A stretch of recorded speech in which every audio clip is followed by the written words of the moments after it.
Welcome back to the Marketing Schematic. I am your host, Ann Cotter, and today we are going to touch on a client inquiry question that we've been hearing a lot about, which is basically what's going on with SEO in 2025 and organic traffic. Essentially, is it still an important KPI to be measuring? Is it still relevant? Should I be looking at other channels? And also specifically, how is AI impacting SEO and organic traffic? So joining me to have this conversation is the wonderful Andrea Yank. Welcome back to the podcast, Andrea. Thanks for having me. Oh, yes, absolutely. The pleasure is mine. I think we can just go ahead and dive right into this topic. So I'm going to start with just a very broad question, which is, what is going on with SEO in 2025? Or what have you observed or noticed? Yeah.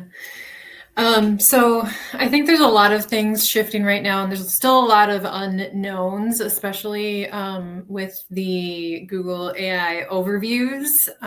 But still, the fundamentals of SEO are important. I think what's trending and changing is really having more of a focus on that search intent, especially through those search engines, just making sure that what your content is speaking to what people are searching. It's not good enough to focus on specific keywords anymore. You have to be relevant and intentional about your content and make sure that it's useful to the user to get ranked. So well, that was still like last year or the prior years of focus. I feel like it's even more of a focus right now. So like that's kind of bubbling up into what you really need to be focused on. I feel like honestly that we're going through the same type of trends we saw when I don't know if you remember this, but when like voice search became kind of trendy, and like everyone was like, we have to be optimized for voice search and long tail keywords and questions, and it's like that wasn't even done correctly back then, but now it's like, now it's like, okay, we do have to like start thinking about those long tail questions and keywords and inquiries that we need to be relevant for. It's the same thing. I feel like it's just like a rinse and repeat of the same thing, just different outputs, right? Yeah, it's so funny you say that because leading up to this episode and recording, I was thinking like, this feels so familiar. And I'm like, why does this feel like the same thing? And I was like racking my brain of like different algorithm updates or things that have happened where this might have been the reaction, and that was it. So that was it. I was like, okay, you're welcome. I've connected the dots. Yeah, totally. It's kind of like the same answer to a different end. So it's like the same stuff that we have been preaching about SEO. A lot of it still applies. It's just less about, like you said, the specific keywords and specific pages, and more again about that like expertise, that being a subject matter expert, things like that. So tying in with that a little bit, because I think some of that will explain this. A report from Bright Edge came out, which said that overall Google search impressions are up. So people are still using Google search. They're still searching for things. But clicks specifically are down 30%. And we have noticed too, I think among, our top floor ourselves and our clients, that there is a downward trend in organic traffic that is kind of to be expected. But just overall, I wanted to get your thoughts on kind of why might we be seeing increased impressions but decreased clicks?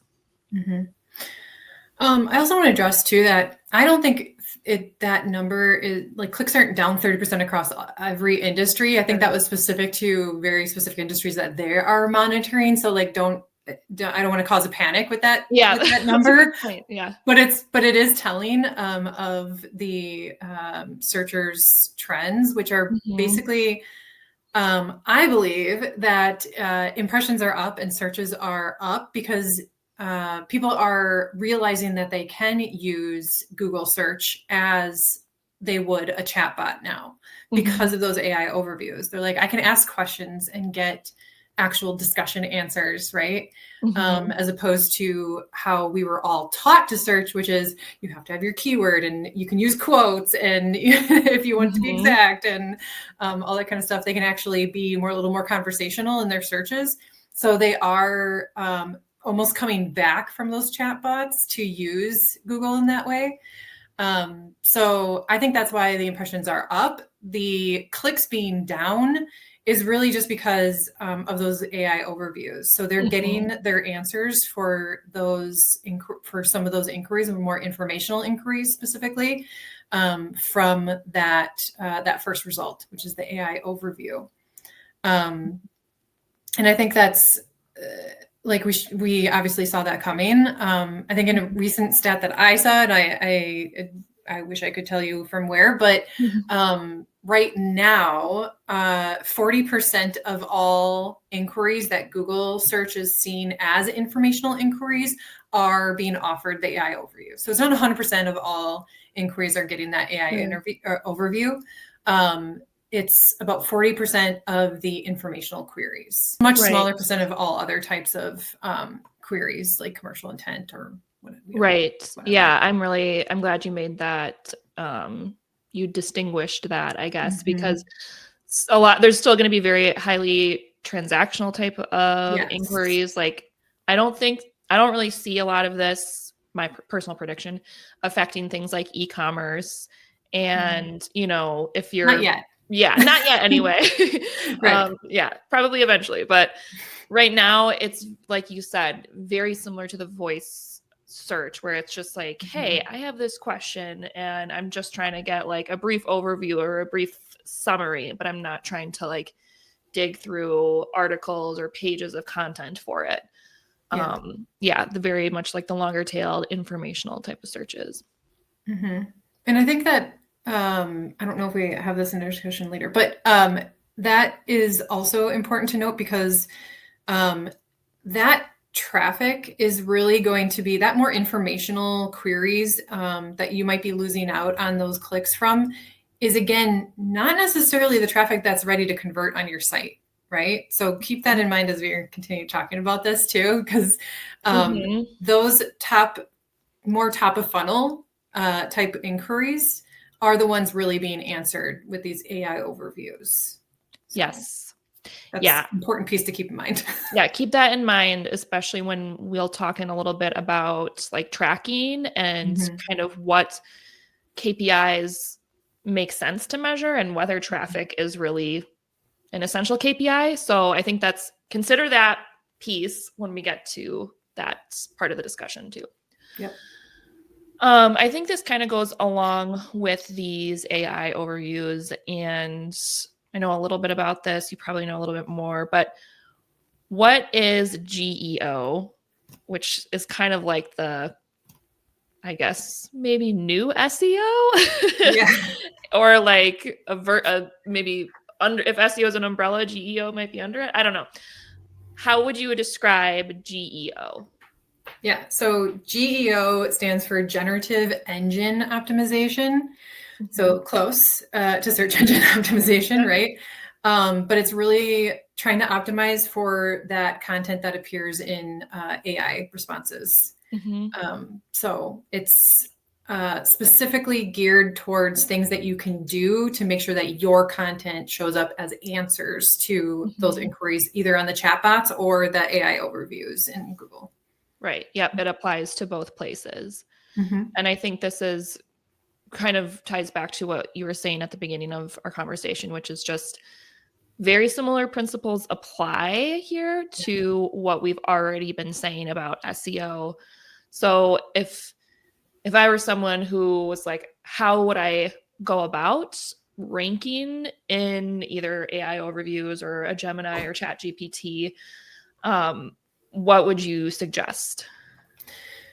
It's really looking at like if we're comparing it to SEO, because probably more people are familiar with the SEO practices, it's really a subset of the SEO practices, just putting in more emphasis on it. So it's really, again, being more intentional about how you're addressing questions and the information that you're providing, and being useful to people that are inquiring on, again, most of the top or mid funnel type queries. And you can follow the EEAT structure, which is really just making sure that your content is meeting the needs of the person that's querying. So that's experience, expertise, authoritativeness, and trustworthiness. So again, just making sure that your content is helpful in every way. Right. And that's really going to be the majority of the GEO practices, or the GEO practices. I don't think anybody's saying GEO, but GEO practices.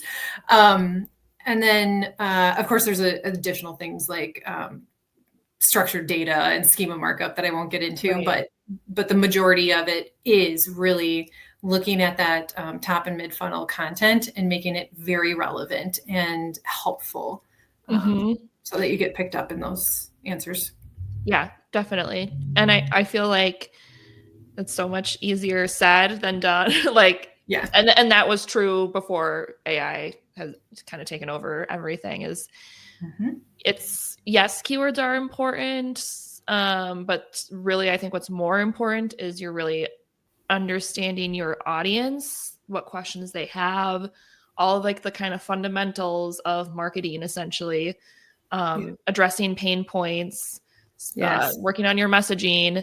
All of that still applies here, and dedicating some significant time and effort to kind of nailing that, or working with your technical experts on creating the right kind of content.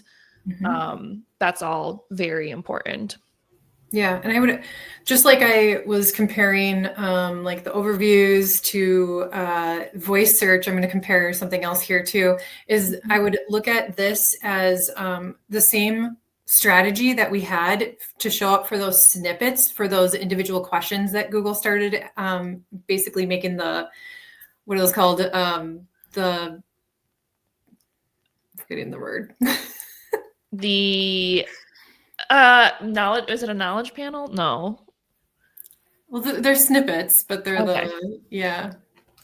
whatever, doesn't matter. Anyway, yes, showing up for those people, not people also ask, but like people ask snippets, where it was like the related searches kind of basically expand, and then you can get the answer, which is basically a snippet from your own website, and then it links back to same concept, to be showing up for those AI overviews too.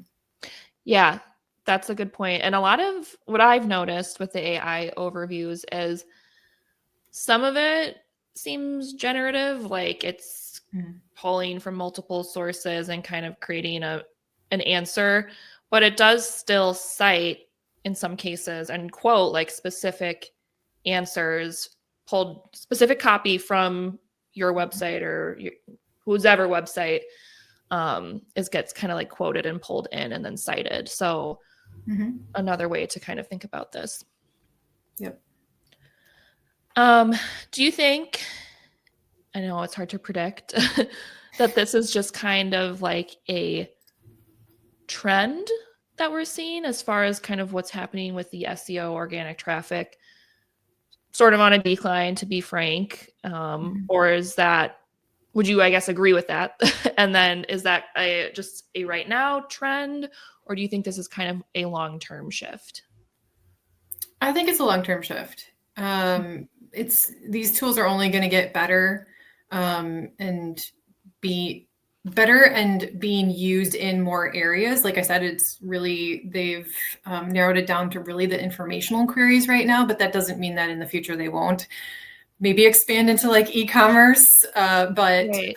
So we just have to stay on top of it, I feel like. But yeah, it's not going away. I don't think incorporating these strategies, especially because it is a subset of what you're already doing for SEO, are going to hurt you. Like it's going to help you in the long run either way. So yeah, exactly. Like the root of what we've been preaching for the past, however many years still stands. Yeah, exactly. Yeah, just a different end, like I mentioned before. If it was some completely different strategy that we had to incorporate because of this, I might be a little more hesitant, but because it's just really an emphasis on a few of the pieces of the SEO strategy, I don't think there's any harm in going down that path. Absolutely. I think that this is more about managing expectations and like a mindset shift.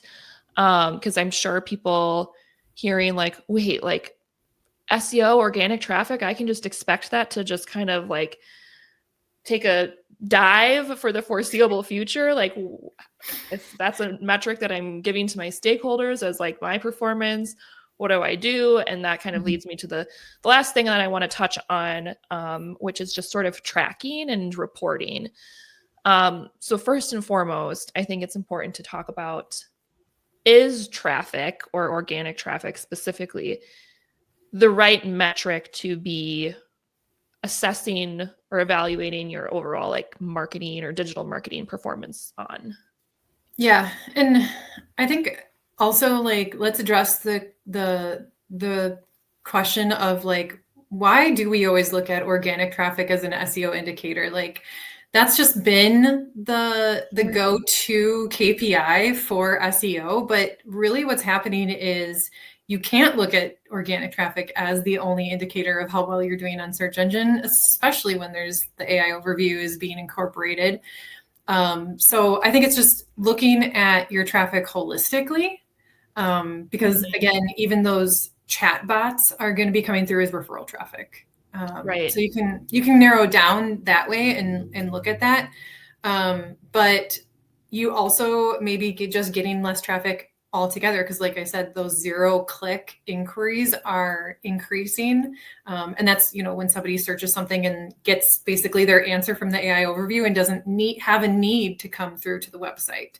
But again, let's go back in time, right? And if somebody is actually looking for something that is more of that top of funnel or informational piece of information, they're not necessarily, they might be coming through to your website at that point too, but they're maybe consuming what they need to on a blog article or general category page, and then they're leaving. Right. They might continue to think about you later, but they're not converting at that stage. So you're not necessarily losing the traffic that's going to convert. Right. You're losing traffic more at that top of funnel stage. Right. Could be okay. Right. Which that might not even be your customer anyway. Exactly.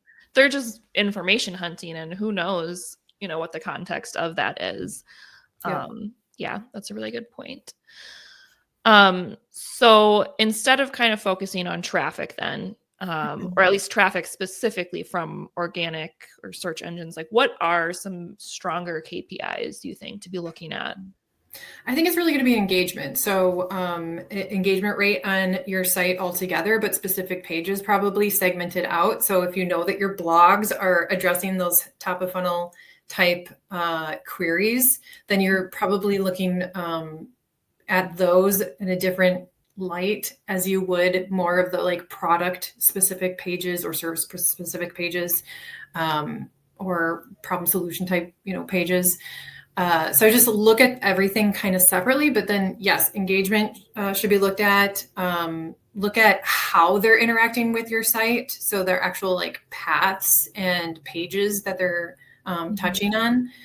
And then also conversions are still relevant. I think you're still going to get the conversions that were, again, originally going to convert anyway. The traffic is just getting more quality to what, to that mid funnel and bottom of funnel type traffic. So yeah, it's quality over quantity. Yes. I always have to check myself. Yes. Quality over quantity. Yes. Absolutely. And you can still for the traffic that you do get at that top of funnel, it's still valuable for remarketing purposes or nurturing purposes. But you just, like you were saying, are not necessarily going to get that like high intent, ready to buy traffic at that stage. Right. The last question I wanted to touch on is just, and this is, we don't have to get too into the weeds here because I think this would probably be better shown than told, but just generally, what are some ways that you can track your AI performance, I guess I'll say? So like if you are trying to understand, are people getting to my website through AI overviews or through Gemini, ChatGPT, things like that. Is there a way to essentially see what that looks like? Yeah, so one of the pages that we've actually added to our reports for this month was looking at referral traffic from those chatbot. So ChatGPT, Gemini, there's a whole list of them, Perplexity, right? And we can see that through referral traffic and then obviously the source there.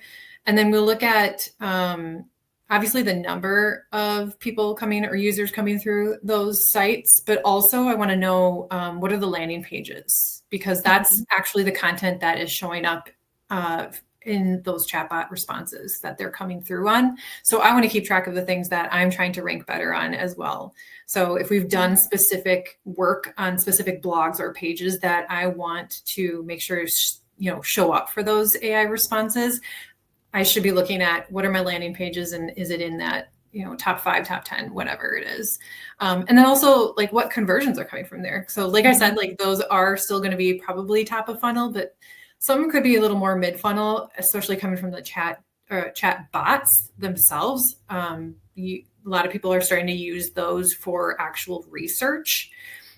Which are more that mid funnel and bottom funnel type queries. So like, what is the best company for this product? Or give me a bunch of companies that offer this type of product. So I want to know if I'm getting any leads from that referral traffic as well. That's all within your analytics that you can get to. Sorry, you had another part of that question, didn't you? No, that was pretty much the gist of it is, how you, I think you covered what I would expect. I think something, go ahead. Right. The AI overviews are currently not trackable. So they do not show up as like currently in like Google Search Console, you can see like how much traffic you get from the snippets. It's not included in there yet. I'm hoping that they add that to Search Console. Right. If you click through on the sources that it lists for the AI overviews, I've seen it come through as direct traffic. I don't know if they're working on changing that right now because why wouldn't it be organic? But I've seen it come through as direct traffic. So that's not really trackable right now. Yes, that's a good point. And I feel like this could be like a separate episode, is just like more traffic being like registered by your analytics as direct because of AI, but also because of like privacy settings and things like that. So that is another factor in all of this, as why you might be seeing a decrease in specific channels across the board, but maybe an increase in direct traffic. And that could be misleading. So going back to, is traffic necessarily the end all be all, or is it more important that the traffic that's coming in is reacting to your website, they're engaging with it, they're staying, you're building a remarketing audience that you can then put out more content to, like those are probably more valuable than just where did all this traffic come from, analyzing really how that traffic is interacting. Yeah, I would much rather have people come through that are a little more quality and more closer to our target audience than everybody in it, anybody, especially for remarketing purposes. Like you're spending a lot of time and effort putting out these ads or staying in front of them in different ways. Let's put that effort in the people who are actually a little bit more quality and a little bit closer to that conversion point. Yeah, absolutely.